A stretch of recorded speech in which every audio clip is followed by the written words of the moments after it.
My half-sister, Dana, 22F, whom I'll refer to as Dana, displayed entitlement and irritation. Our parents compelled us to share a room in our new home, where Dana damaged my clothing. Consequently, I reacted impulsively and confronted her. I asserted my rightful ownership of the house during the confrontation. Consequently, everyone, including my parents, is furious with me. I'm currently unsure how to process this situation. For the past few weeks, I've been living solely with my dad as my mom, 42F, had to travel to LA for work. My parents, age 42 and 48 respectively, got married upon discovering my mom's pregnancy and have remained together since. While I am my mother's first child, she had never been married before, whereas my dad had a daughter from a previous relationship. My dad never married Dana's mother. They were only together for about a year before she became pregnant. Despite contemplating separation, they attempted to reconcile upon learning about the pregnancy. Regrettably, their relationship deteriorated shortly after Dana's birth, leading to their breakup. They did work out a co-parenting agreement, and Dana would spend her weeks traveling between her parents' houses. About 3 years after Dana was born, my dad met my mother at a conference and asked her out. They started dating, and after 2 years, they got married and had me. My father continued to raise Dana, and my mother didn't have a problem with that. But growing up, Dana and I were never close. I remember my father would try his very best to try and get us to be friends, but I don't know. Neither of us really took to each other. We were a far cry from being half-sisters or whatever. We were not even friends. But that's how it was when we were kids, and gradually, even my dad realized that we were not interested in being friends with each other. So he stopped trying to get us to be friends. However, I had a great relationship with my dad, and I was pretty close to him. Whenever Dana was not around, I would have a great time being at home with my parents. I just didn't like whenever she would come over because then she would try to hog all the limelight, and it was easier for her because my dad only saw her on Fridays and the weekends. So it was understandable that my dad would give her a little more attention when she was around because it would only be a short while before she would go back to her mother again. I know she will never admit to it, but there was some degree of sibling rivalry. My father, however, was a good dad to me, and I have to give credit where it's due. And as we started growing up, I started caring less about outdoing Dana or whatever, but I don't think she ever got over that phase because even after she got into college, she didn't stop her silly and childish behavior and would try to put me down for attention. She would brag about the fabulous college that she got into even though I was literally just 13 at the time and wasn't even thinking about colleges. She would brag about her grades and try to show off how smart she was even though I was better than her at her age. She would also brag about how much fun she was having at college every time she would come back home for the holidays.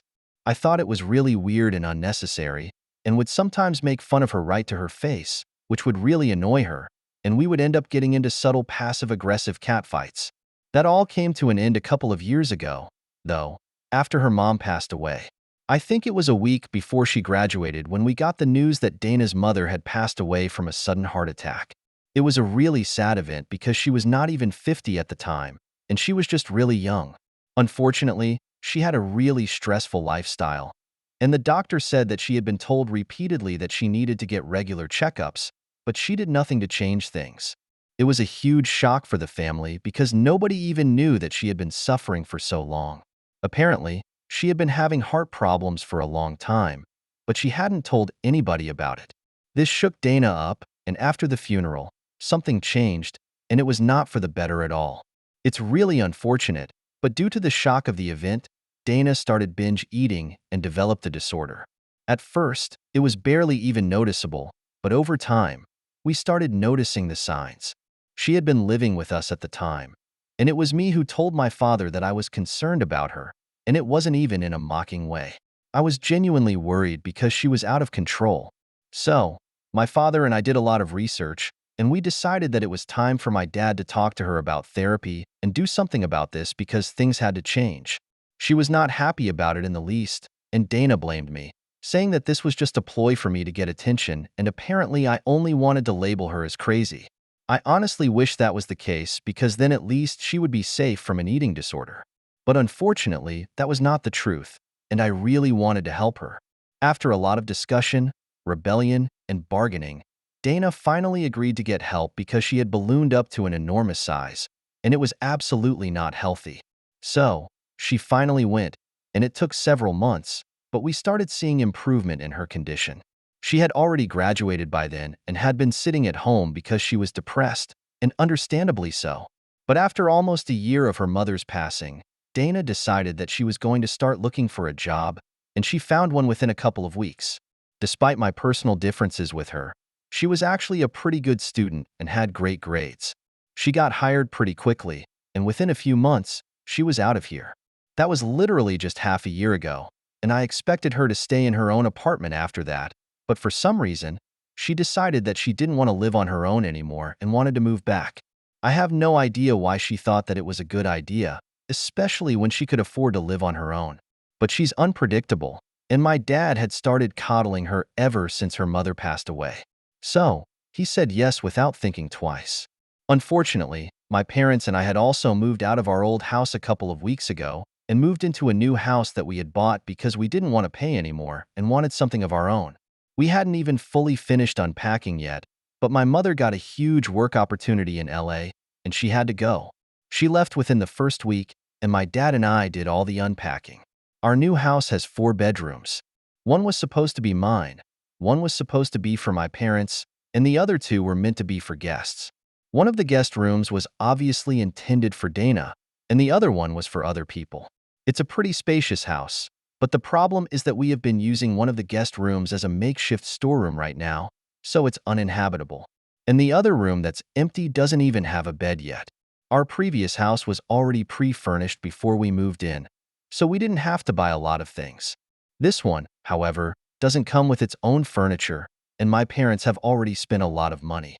So, buying a bed right now and furnishing 2 rooms that would probably not even be of any use for a long time didn't seem necessary. So, we just left that room empty since we didn't know that Dana would randomly decide to move back in one day. But yeah, that happened 2 weeks ago, and my father just told me that she would be moving in with us, and I was expected to share my room with her because the other 2 rooms were uninhabitable. I was outraged because I'm a 17-year-old, and I need my own privacy. I also didn't want to share my room with Dana because I found her annoying, and I never had liked her and never would like her. I fought with my father a lot and even tried to get my mother to interfere, but she just told me that she was busy with work, and this was really petty of me since apparently the poor girl had just recently lost her mother and was trying to get back on her feet, so I should be there for her instead of rejecting her. My dad also had similar opinions on this and said that it was my moral duty to make Dana feel as welcome as I could instead of acting like a brat. I personally didn't think I was acting like a brat at all, and I honestly felt like this was Dana being entitled. I mean, honestly, she was working and earning her own money, so there was no reason that she couldn't live on her own at least until the other room was furnished, or maybe she could just buy the bed herself and move into the other room. But apparently she just wanted to move back here because she was lonely, and also because she was saving up to quit her job and start something of her own small businesses for all ages right now. I even suggested that she sleep on the couch or something, but she wasn't on board with it because she said that it would hurt her back, and she already had a lot of issues with her back from when she was struggling with her weight, so that was not happening. And so, I was told that I would have to share my room with Dana, and there was no way out of this. The saddest part of this was that I had to sleep on the floor in my own room, and I could tell that Dana was really enjoying this experience. She moved in 1.5 weeks ago, and it has been a nightmare for me since then. Not only is she literally the most annoying person to live with, but she's also a total slob, and I can't deal with that. She is constantly talking to people on the phone as loudly as she can, and it's really disturbing when I'm trying to study. So I have to finish all my homework before she comes back home, and I don't even get to rest when I come back from school because I only have a couple of hours before she comes back. She also made a mess of my room pretty much on the day that she moved in with me, and it was horrible. No matter how much I clean up, it's always the very next day. I complained about it to my dad after dinner one day last week, but he told me that I just had to suck it up and deal with it because she was going through something, and as a family, we had to be there for her. And he was right. Maybe I've had my own problems, but at least my mother is still alive, and so is my dad, so I don't really know how she feels. Besides, she's still recovering from an eating disorder, and that couldn't have been easy. So, I was willing to cut her some slack and give her the benefit of the doubt. However, 3 days ago, she really crossed the line, and I just couldn't take it anymore. So, I snapped. 3 days ago, I left really early in the morning to go to a friend's house, and I spent almost the entire day there. I came back home in the evening because it was a Saturday, and I didn't have school the next day, so I could do whatever I wanted. I was in a great mood until I came back to my room and saw all my clothes lying on the floor. It appeared to me that most of my outfits had been either stretched out or even worse, torn. I was horrified because I couldn't even imagine why anybody would do this until Dana came back into my room and told me that she could explain. Apparently, she had been trying on all my outfits because she needed something pretty to wear to a coworker's wedding next week, and she couldn't find anything in her own belongings that still fit. She was smiling at me while she told me this and had a really smug look on her face because she knew exactly what she was doing. She had known all along, and she was just trying to mess with me. She knew that if her own clothes didn't fit her anymore, there was no way on earth that my clothes would fit her because I am several sizes smaller than her. She knew that, but it didn't stop her from trying on all my clothes, because she knew that it would pretty much ruin them or tear them, and it would become all loose and weird on me after that.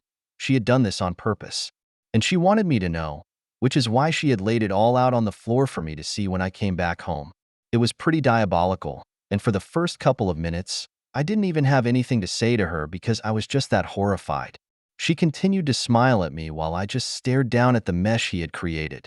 But then I lost my temper, and I did something that I was not very proud of. I walked right up to her and smacked her on the face.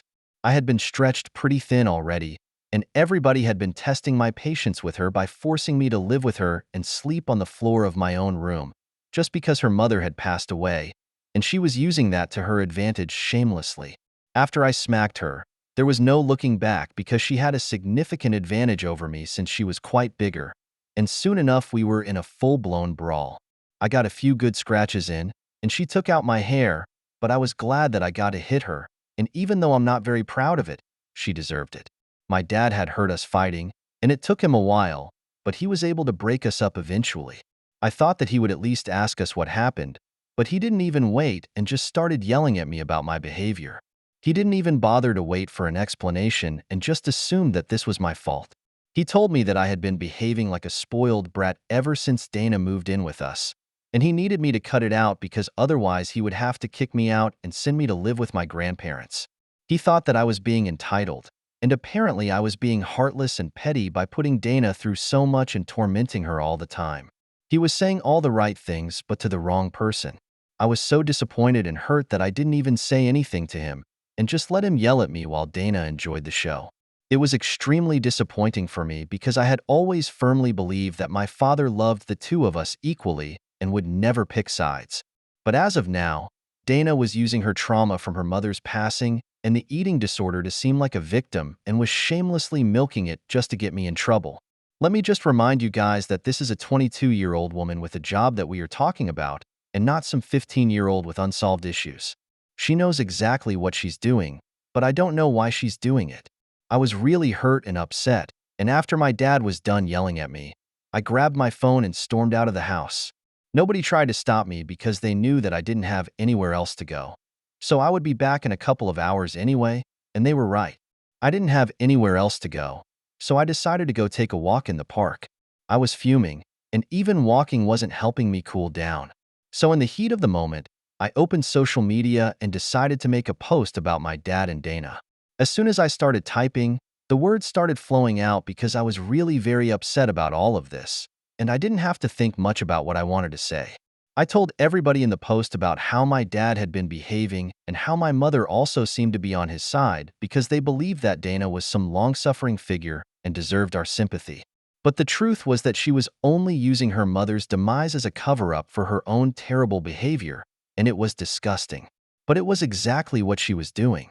She was just so good at it that people were finding it hard to deduce that she was actually just putting on an act to show people how upset she was, and then she could get away with anything she wanted to do.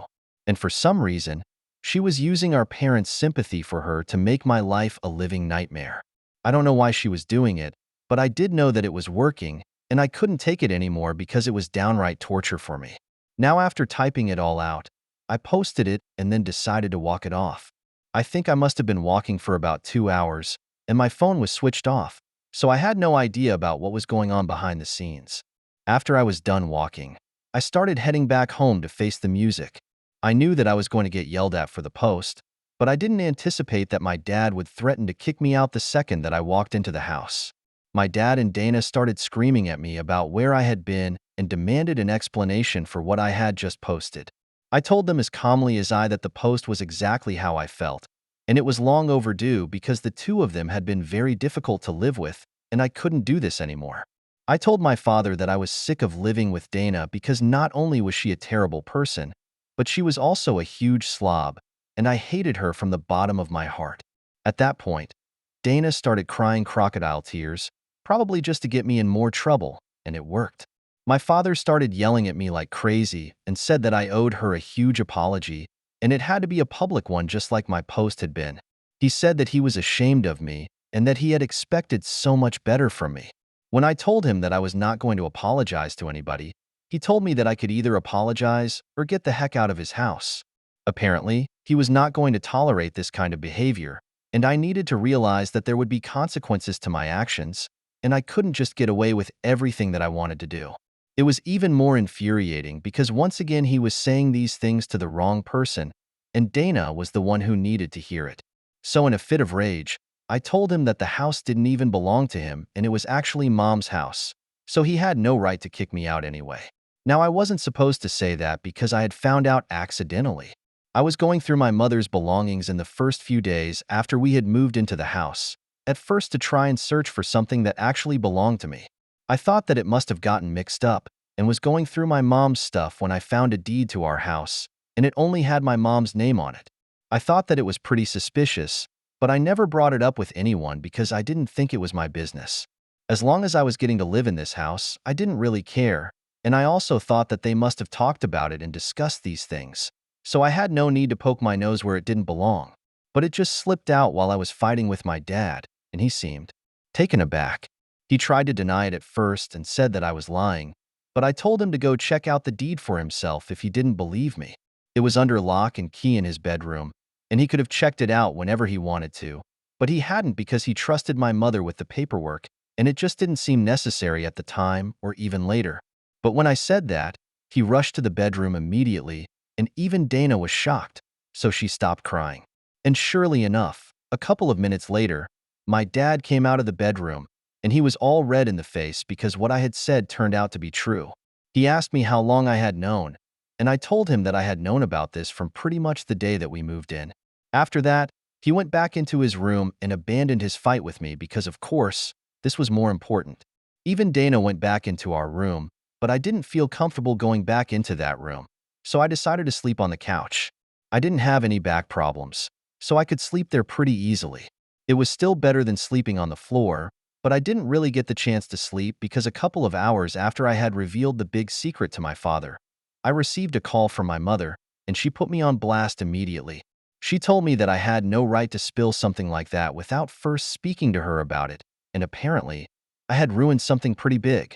Now my mother told me that the house had actually been a gift from her parents because she and my father recently celebrated their wedding anniversary, and my grandpa wanted to do this for them, and all the money that my parents had spent on buying the house went into the retirement fund. And my mother had been planning to tell my father about all of this on their second honeymoon that they were about to take in a couple of months when she came back from her work assignment.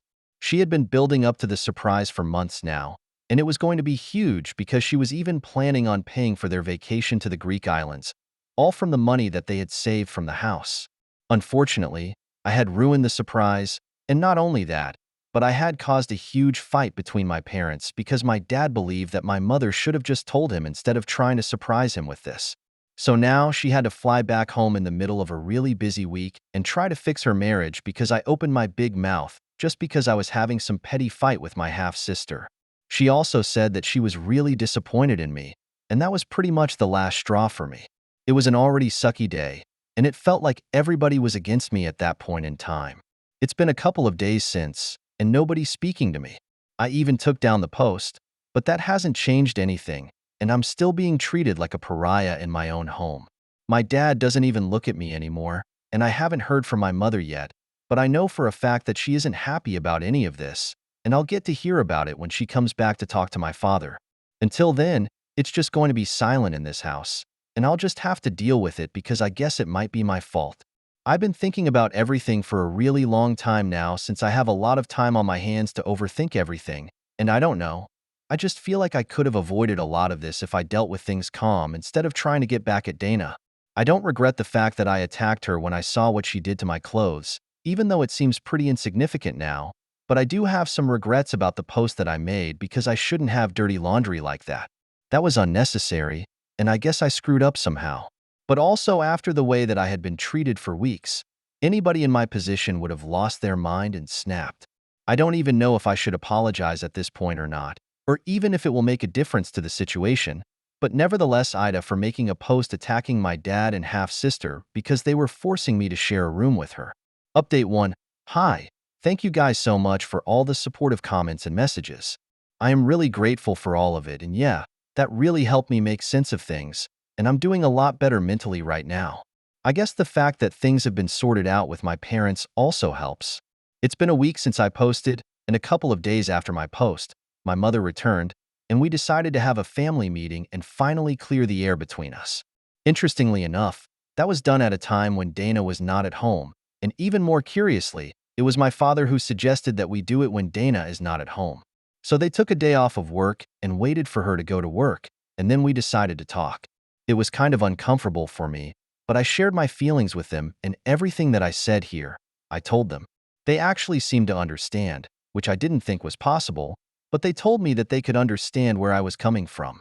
And then my father told me that after the huge blow-up that he had with me, he decided to talk to Dana about certain things, and he realized that everything that I had said was true, and he had been a fool all along. Apparently, she had been laying it on thick and had been trying to manipulate him against me after our fight. He didn't understand what was going on, but she kept making up stuff, and after a certain point, even he knew that I was not capable of doing such things and could tell that something was weird. Once he figured out that she had been trying to play us all, he decided that he could no longer trust his gut about this and decided that he was going to have to talk to us in person. My parents had already sorted things out between them, and they were okay with the deed and the retirement fund and everything. So this is the only thing that we actually had to discuss. After some deliberation, my parents decided that it would be for the best if we told Dana to leave, because what she had done was unacceptable, and she actually had been milking her mother's demise for something so petty that it was distasteful. So to sum it up, Dana has been asked to leave, and she threw a huge fit about it and accused me of trying to sabotage her future, which was interestingly exactly what she had been trying to do. So that was clearly projecting, but I finally realized why she hated me so much. It was just because she could, and she was just a terrible person who got off on other people's misery. Mystery solved. Update 2. Hi. So Dana has left, but my mother has stayed back for a couple of days more, and she believes that we need to start family therapy. She's going to join the online sessions, and we're all going to try and make this work. I have my fingers crossed, and I hope that this brings us all closer because the last few months have been tough, and I just really want everything to go back to normal. Update 3. It's almost a year since my last update, and I'm excited to share with you all that I'll be starting college in a couple of weeks. I've been accepted into my preferred school, and we're all genuinely happy about it. My mother completed her assignment a couple of months back and has been residing with us since then, bringing back the sense of a perfect family once again. Dana has remained out of touch with us since her departure, for which I am truly grateful. Therapy has been progressing positively, and overall, I feel like everything has aligned perfectly, leaving me immensely grateful to the universe for it.